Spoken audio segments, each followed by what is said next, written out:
we've been helping individuals for over 20 years. And I think what happens a lot of times is folks will ask us, what differentiates strategic wealth? What do we do differently that other firms aren't doing? And I think a lot of it comes into the fact that, we're a holistic planning firm. We help people with all of the different types of investments, which I think when you look to what different firms are doing to answer the question, what differentiates us, there's really four main different pieces to the puzzle. And the first piece, of course, is growth. The second piece is taxation. Third piece is legacy. And then the fourth piece is income. And I think like we talk about a lot of times, most firms out there are going to specialize in helping folks with the first piece, which is growth. But I think what happens a lot of the times is not as many firms are focusing on the other three pieces of that. And Dustin, could you just talk a little bit about that? Yeah, I would say probably 95% of the industry is really focusing on just that one piece. And it's the most fun to talk about. It's the most popular. So most brokers focus on that. It's going to be, that's where you're going to see your stock portfolios or your mutual fund portfolios. And things that are kind of exciting to watch. They're going up a lot right now in the market, and they're fun to talk about. But the rest of the puzzle starts getting really neglected. And that's what we want to do is we step in and actually, we need to understand what is the client trying to do? What are they trying to accomplish? And I think the other area is really where the rubber kind of meets the road. Because like you're saying, a lot of individuals focus on helping their clients with the growth aspect of their retirement plan. That's really important, especially when you're trying to accumulate your nest egg. Because I mention all the time, there's really two separate areas of planning when it comes to your retirement goals and dreams. So obviously you have the accumulation stage or area, whatever you want to call it, and that's when you're working and you're trying to save as much as you can, putting into 401ks, IRAs, taking a bunch of risk, funds, things like that. So you're trying to accumulate it. Now you get to a point where, okay, I'm closer in retirement. How do I take this nest egg and start to properly distribute it? I need an income stream that's going to help me maintain my lifestyle and be there for me and my spouse and maybe other family members. And then hopefully at some point in the future I can ultimately pass it on to somebody else. So it's a scenario where, if you're moving into that stage of your life where you're thinking, I've accumulated a good amount of money, but I'm not necessarily sure how to distribute it properly. How much is it going to cost me from a tax standpoint? How do I make sure the income lasts as long as I need it to? That's when it makes sense to maybe get a second opinion or go pursue some other advisors that's what they focus on and specialize in. And that's where I really think we are different because the growth aspect is important when talking about your retirement plans, but how to generate the income, make it last for you and surviving family members. And then really the big issue we continue to talk about here on the show is how to minimize taxes during the distribution phase of your retirement. What's the potential problem, though, if you don't move to an advisor that's working in all of these areas? Well, what ends up happening is you may have an advisor that has maybe the wrong tools in the toolbox. Or I'll use an analogy. I've never climbed Mount Everest, but I know some people that have. And I was interested to learn that usually if you're going to go climb Mount Everest, you don't want to do it by yourself, especially the first time. So you'll probably hire a guide to get you up the mountain. But what I found out was that it's much more dangerous and you're much more likely to get hurt coming down the mountain than it is going up it. So what most individuals will do is once they get to the top, they kind of fire or leave the person that got them there and they hire someone else to help get them down because it's much more difficult and dangerous. And the guide that helps you get down costs something like 2 or 3 times what the guide will charge you to get up the mountain. Now, not to say that we are 2 to 3 times the cost of someone that will help you accumulate your nest egg. But the reason why you want a different guide is because it takes a different set of expertise and a different set of tools. And arguably, if you go out to climb Mount Everest and you're towards the bottom and run into some issues, it's probably not any big deal, right? You're not that high. But once you get halfway up or 3/4 of the way up, now the air's thin. Now the stakes are much higher. And if you run into issues, you can have some serious problems. And I think this is the same thing that we see when it comes to our clients' retirement plans, that all those decisions that you make, maybe 5 years before and 5 years after your actual retirement date, all the decisions that you make during that time will really determine whether you're going to have a secure, successful retirement into the future. And all those decisions that you make there will impact for the rest of your retirement years how much you're going to have to pay in taxes, how long that income is going to last, and then ultimately how much, if anything, is going to be left over for heirs and beneficiaries. I think that's so interesting too. I know we talked about this the other day at the office, and we were saying how a lot of advisors out there, the growth stage it's exciting. Yeah. I know we were talking about, we want to maybe be a little bit more boring. We want to have that Right. we want to have that consistency. Yeah. And I think growth is fun to talk about, but again, to allude to your point, Matt, so many people neglect to talk about how to create the guaranteed income stream, how to leave some money left over for your loved ones, and then how do you minimize taxes in retirement? Well, it's a lot more technical, right? So if you want to talk with someone that can help you accumulate your retirement nest egg, I mean, we've all heard it. Probably a lot of our viewers have heard this. You just need a diversified portfolio. Right. You know, you have some stocks, maybe some bonds, some international, some domestic, and, you know, based upon your risk tolerance, you have some allocation, and then you just ride it out. You're in it for the long run. It'll bounce You know, back. Hopefully in the long run, everything will work out for you. And that can be fine if you've got 10 or 15, 20 years to go to retirement. But that's easy, arguably. Yeah. I don't want to diminish it because it's very important, but it's not that difficult. What's really difficult is taking, you know, an individual or a couple that's maybe accumulated $1 million or $2 million or $500,000, whatever their number is, and try and show them a way to properly distribute that to make sure that money is there for both spouses. You know, we have individuals sometimes that, you know, maybe he or she is quite a bit older than the other spouse. Arguably, men are going to pass away at a younger age than females. That isn't always the case, but we need to plan for that. And then a lot of individuals are looking at it and they're saying, hey, you know what, things were pretty good for me, pretty good for my spouse, but our kids, and in particular our grandkids, we're really concerned that they're not going to have the same opportunities and advantages that we had in this country. So we need to provide a good legacy, and we need to provide as much money when we leave this earth as we possibly can to our children, and in most cases more concerned with the grandchildren. And all of those issues, that's much, much more difficult than just trying to help someone, you know, grow their money in a diversified portfolio. That's important, but it's the easiest part of it's the easiest piece in the puzzle. Yeah. Absolutely. Is just growing the money. The more difficult things that you have to consider is how to generate income from that, how to minimize taxes, which is going to continue to be a larger and larger issue for retirees and pre-retirees, and then how to properly transfer that money, again, maybe from a taxation standpoint, to the next generation or 2 generations down the road. You know, we said this word a lot, maybe. And if you leave it in the growth side of the equation during retirement, maybe it'll work. Maybe it will. But maybe it won't. And that's the thing we want to do, is make sure that people are thinking about things that they know are going to last the rest of their life, and then still help pass it on to their family. Yeah, and the last thing that I'll mention before we wrap up this particular subject is you could stay with the current advisor that got you, you know, up the mountain or helped you accumulate the nest egg. And like Dustin just said, maybe it will work out. But at that point, what I really want to do is I want to work with a specialist. And even though the person that helped you accumulate the nest egg, maybe they could figure it out and kind of fumble their way through it a little bit. And maybe if the economy and the stock market cooperates, it'll work. But that's just not a risk. I don't think after spending 20, 30, 40 years going to work, raising a family, setting money aside, that's just not a risk that I would recommend. Yeah. That's definitely not, you know, what I would recommend to my friends, family, and clients. So I don't know anybody listening or watching us right now would want to risk it like that. The stakes are just too high. Yeah. Absolutely, Matt. Well, if you'd like to talk to someone about how they can help you put together all of the 4 different pieces of the puzzle, you know, feel free to give us a call or check us out on the website. You know, I see a lot of times where individuals will have a complex or complicated portfolio, and they'll actually think that they have a diversified portfolio.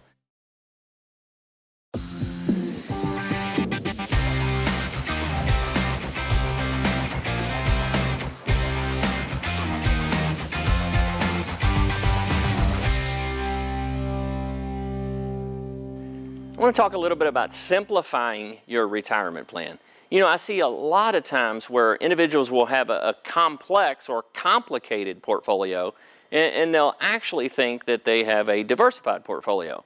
So what I want to do here is I want to talk a little bit about Mr. and Mrs. Smith here, that both of them have worked at several different employers throughout their careers. Now they're close to retirement age in their 60s, and now they want to understand exactly what really is going on in the portfolio. So I want to talk about how we can simplify this complex and complicated portfolio. As you can see here, we have 16 different total accounts between the two of them. And it's getting a little bit difficult to understand what's really going on and make the necessary changes in order to get them to and throughout retirement. So what we can do is with Mr. Smith here, he has IRA 1, 2, 3, and then he has a 401k. Well, all four of those accounts are actually what are called qualified dollars. So just what that means is that those are pre-tax dollars. So what we can do is we can take all four of those accounts and roll them over into one IRA account. Now, what we can do is we have two Roth accounts. Both of those are post-tax dollars that are growing tax-free. So what we would want to do is we could roll both of those together. So now, instead of two accounts, we have one Roth. Then what we're going to do is I'm going to come back to the joint and the individual account. Let's talk a little bit about Mrs. Smith now. Mrs. Smith, you can see, has worked at several different employers throughout her career. And what she's done is she's rolled some of her old 401ks or 403bs. She rolled them over to the bank into an IRA account. So what we've done is she's done that several times. As you can see, we've got IRA 1 and 2. We've got 401k 1 and 2. We've got two Roths for her, and then as you can see, she has a joint and an individual account in her name. So what we would do first, we're going to roll her 401ks and her IRA over into one IRA account. So all of those are qualified dollars. They're the same tax strategy or tax code with the IRS, so you can combine all four of them. Now, with the Roth accounts, same as we talked about before, both of those are with post-tax dollars. So what we can do is we can combine them both into one Roth account. So now, instead of having a total of 6 different accounts, what we've done is we've combined them all the way down to just 2 accounts. Now, unfortunately, what we cannot do, we cannot take Mr. Smith's IRA and roll it together with Mr. Smith's IRA. What IRA actually stands for is individual retirement account. So although we can move them into 2 separate accounts, we cannot combine the 2 together. We have to keep them separate. Now, with the joint and the individual account that Mrs. Smith has, what we can do there is we can combine these 2 with these 2. So now we've got one joint account. So we just went from a total of roughly 16 different accounts down to a total of 1, 2, 3, 4, 5 total accounts. What this is going to allow Mr. and Mrs. Smith to do is now they can get their arms around exactly what's going on. Now, not only did we reduce the complexity and the ease of understanding, we made it much easier, we've also probably reduced the fees pretty significantly. Now that we've got it under a lower amount of accounts to where we can actually understand what's going on, now we can actually see, okay, how much risk is really in the portfolio? How much risk are we actually comfortable with? Now that we've got a good understanding as to what's going on, now we can start to develop a plan and start moving the money into the accounts that are going to fit what your goals and objectives are in and throughout retirement. So if you've had a long career and you've maybe had several different 401k accounts or maybe you've had some IRAs that have just been sitting over at the bank, you're just not sure what to do with them, what you want to do is you want to start to combine those together so that they're easier to manage, easier to understand, and really get your arms around what your fees are costing you. Please feel free to call us at our office or visit us on our website. If you have a mortgage and let's say the interest is only 4%, and maybe if you itemize your taxes, you're deducting some of that interest, so you're getting a little bit of it back, you might be better off not paying off the mortgage.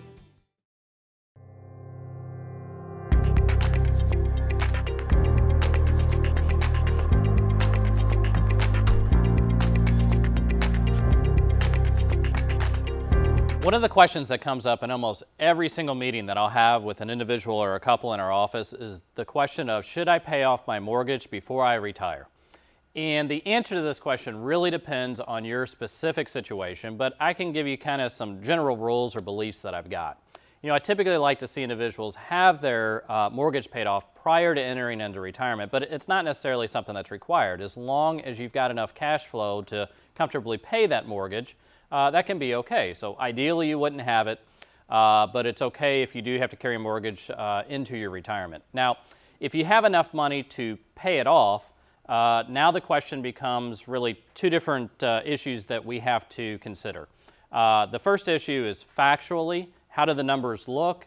And then the second issue that we have to overcome is kind of the emotions around this decision. So let's talk about the factual information first. You know, if you have a mortgage and let's say the interest is only 4%, and maybe if you itemize your taxes, you're deducting some of that interest, so you're getting a little bit of it back. You know, you might be better off not paying off the mortgage and investing that money someplace else, earning a higher return than what the interest rate is on the mortgage, and you know, kind of keeping the difference for yourself. So if you can earn more money than the net after-tax cost of the mortgage, maybe you shouldn't pay it off. Now, if you have a high interest rate because of low credit score or something of that nature, then obviously the math might not work. And that's, again, why this is kind of an individual situation, and it's tough to give just a blanket statement. It's really something that you need to get an analysis done. But sometimes when we look at the factual information, you can make the argument you're better off just keeping the mortgage. Now, the second thing that you have to consider is really the emotional aspect of it. You know, even though it might make more sense to keep the mortgage because you can earn a higher return on those dollars and some sort of an investment, the fact that a lot of people that are out there really like having no debt whatsoever, again, especially as you move closer and into retirement, is very appealing, and I kind of get that. So you have to be able to sleep at night with your financial decisions, so you have both the factual information, but I would probably argue that the bigger issue and the more difficult question to answer is emotionally, how do you feel about it? The one thing that I would caution you against doing, though, however, is taking large withdrawals from retirement plans to pay off the mortgage. Now, if you have money maybe sitting in the bank, earning little to no interest, that's maybe a good place to go and go ahead and pay off any remaining debt that you might have. But you want to be careful of not taking large withdrawals maybe from a 401k or an IRA to pay off your mortgage, because when you take those withdrawals, that's going to cost you quite a bit of money typically in tax, and may even throw you into a higher income tax bracket than what you thought. So usually what's better, rather than taking a large withdrawal and paying it off all at once, I usually recommend maybe you set up a plan where maybe over a 3-year or 4-year, maybe a 5-year time frame, maybe you take some money out of those retirement accounts and put it towards the mortgage, and rather than paying it off all at once, you know, kind of get a game plan that you'll pay it off over several years. But this is a question that, again, is kind of difficult to give just blanket responses to or answers to. It really depends on your specific situation, depends on the factual information, and it depends on emotionally what is most appealing to you. So if you have questions about this, if you're unsure what you should do, especially as you're moving closer and into retirement, give us a call at the office. We have an analysis that we can run, and then we can tell you specifically for you and your situation what you should do. Two different strategies on how we can maybe find a way to mix and match our portfolios. Now, in today's economy, some people want some of their money to be safe, and then some people want part of their portfolio to be at risk. So really, we want to figure out different ways to where we can mix and match.